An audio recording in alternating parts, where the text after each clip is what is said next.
This video intended for educational purposes.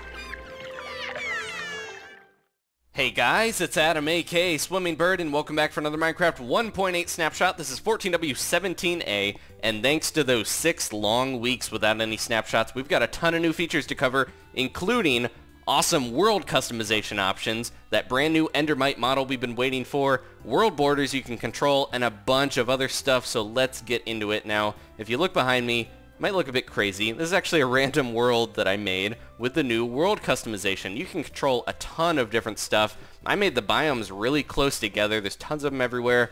There's diamonds popping out of the walls like daisies. And this is an ocean, if you can believe it or not. It just doesn't have any water. I'm going to go a little more in-depth on the world customization in a little bit, show you some of the presets you can play with and stuff like that. But first off, you might notice another feature if you're looking off way in the distance. Maybe not. The new world border. Now you can actually set this to whatever distance you want. It'll make a little cube around your world that will block any players from getting out, or any animals or anything. And it has a new texture here. You can see this crazy gif of almost like a force field. It's pretty cool.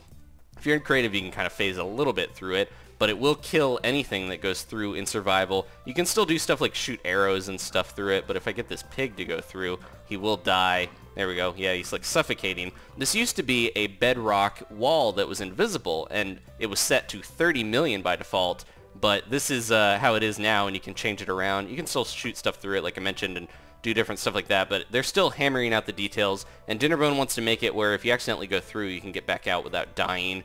But it's kind of cheap prevention, and you can do some cool stuff with it, such as world border center, if you want to center it on a coordinate, and then it will span out from there. Or you can do world border set, and you can change how big it is. So that's 200. It's stretching out a little bit down there past that diamond pool. And you can do some other cool stuff too. If I did set to 100 and add 5 here for 5 seconds, it will shrink within 5 seconds back down to 100. You can see it glows red there to warn you to get out of the way. This is something you could use for crazy PvP games like survival games or hunger stuff, and the hunger stuff games. And if you want to actually have it expand, I can do 200 and then do 5 again. You'll see it glows green as it fans back out. So you could have a bunch of players in one little spot, have it fan out, and then as the game goes on, it progressively pushes you together and kills off players. Pretty cool little feature there. I like it, and it's also just a good way to limit your world if you want to keep it a little smaller. Let's move on here though. So down here we've got all these crops, all these little seeds, a nice little farm going on. Well, we have a new game rule, and it is called random tick speed. So normally the tick speed is set to 3, and this controls when crops grow, when farmland decays, when grass spreads, when mycelium and stuff spread, pigman spawning from portals, lots of little things. But if you set it higher, it will actually make it so that this stuff will grow like crazy. I set it to 100, so it's a little subtle. Let's just go all the way up to 5,000. This will lag your world pretty crazy, but you can see the effects of it. This stuff is growing like it's a time lapse. It's just popping up all over the place. If I plop dirt down, you can see the grass will spread to it almost instantly and fill up. It's just a nice way to customize how your world is. You can see pigmen spawning. There's even some babies in there. Wow, that's pretty rare. Mycelium spreading and mushrooms growing, stuff like that. So if you did want to have an area covered in grass, you could set the tick a lot higher and it would quickly do that. But as you can see, mobs are not moving right now because it's going so crazy that it's kind of slowing the game down. So let's set it back to 100. Everything will start moving again. There they go. See, a little baby.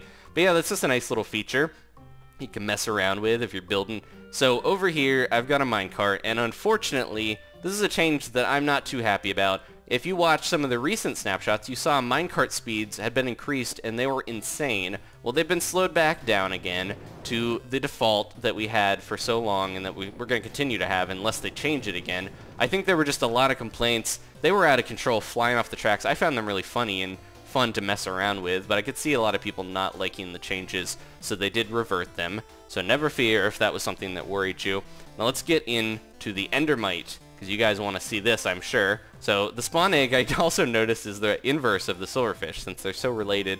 They did finally change the model, so here it is. It's more of like a little tick-mite thing, as you might expect. It's a little buggy right now. It doesn't really move that much, and it kind of jitters around. But this is what it looks like now. It looks like, ooh, there he goes. It looks like they just kind of like squat down the silverfish tail. They compacted it in there, made it a little chubbier, cut off the head, and had this little end here for the Endermite, it has one little eye, but it definitely looks more like a parasite, so I'm glad that it's different from the silverfish, even if it's not too different. But it's a nice little fix. We still don't really know what the Endermite are going to do. We know they pop off of Endermen and spawn from Ender chests and stuff occasionally, but they're supposed to interact with the dragon egg, and we don't know specifics. We have more than a month before 1.8 is supposed to come out, so I'm sure there's ample time for them to add new features into the Endermite. Ooh, he like sucked my air. Oh, there it is. But yeah, we'll have to see if they're going to like fertilize the dragon egg, like rumored, stuff like that. But we will see that in the future. So let's get into the custom world features. Okay, so we're making a custom world here. You go to create new world and then more world options and keep clicking world type and you'll get customized, which you can customize here.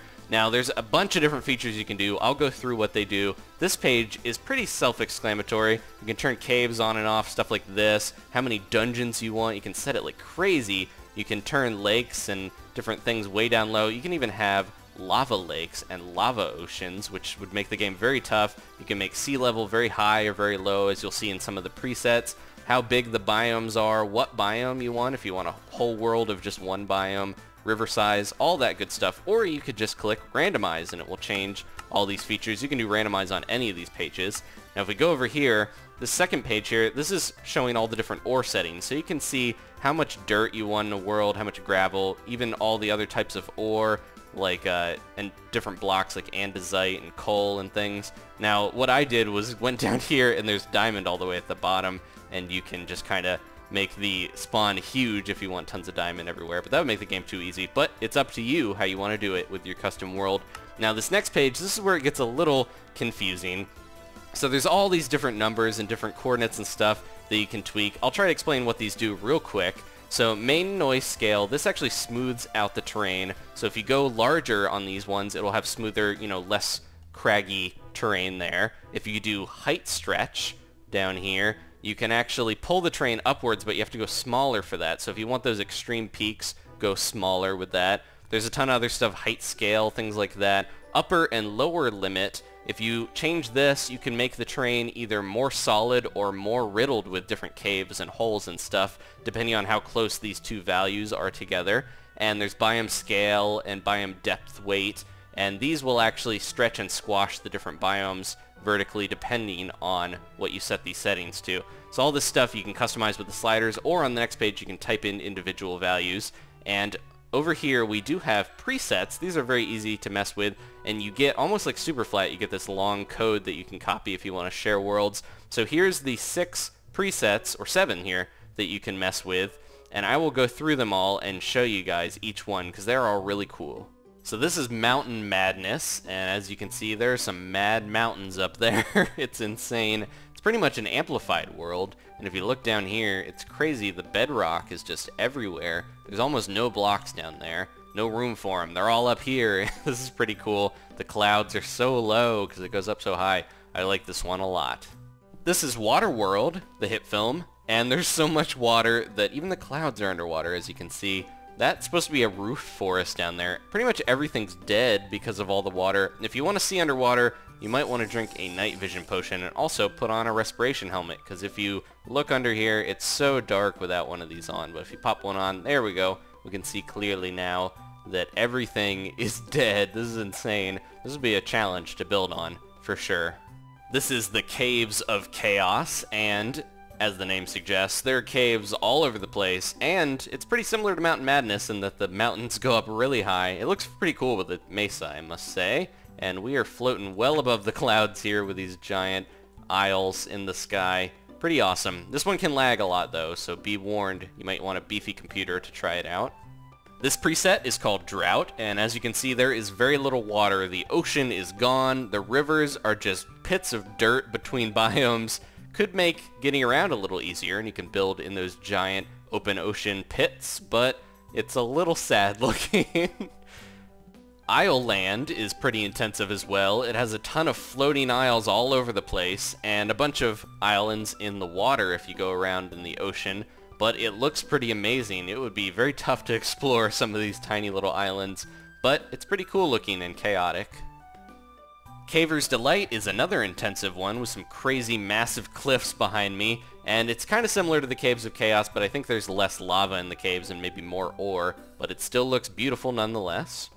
One last preset here to cover, last but not least, before we move on to other features. This one is called Good Luck, and from the thumbnail, you'd think there would be lava oceans and lakes everywhere, but I think it's a little glitchy. The water's all gone, but this flower forest is still growing really well, and there's some chunk errors with sheep living on them.